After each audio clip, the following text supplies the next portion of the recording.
que le cabe la joda. Y si te cabe, repiola.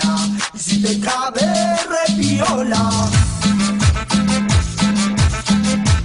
Discretos, calmos e, claro, sem falar com a imprensa. Assim foi a chegada da equipe do Boca Juniors ao estádio do Pacaembu, palco da grande final da Libertadores diante do Corinthians para o famoso treino de reconhecimento do gramado.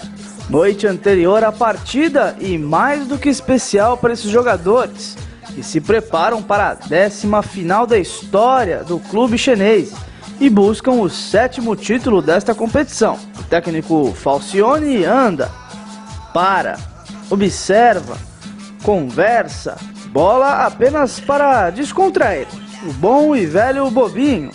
E claro, atividade em campo reduzido, esse aí com o Riquelme ali no meio. Enquanto alguns puderam tocar na bola, Facundo Roncalha, autor do gol em Buenos Aires, apenas correu em volta do gramado.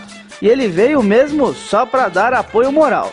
Negociado com a Fiorentina da Itália, para poder atuar ante o Alvinegro, o Boca precisaria pagar um seguro exigido pelos italianos. Porém, o valor não agradou o agente de Roncalha, portanto, está fora.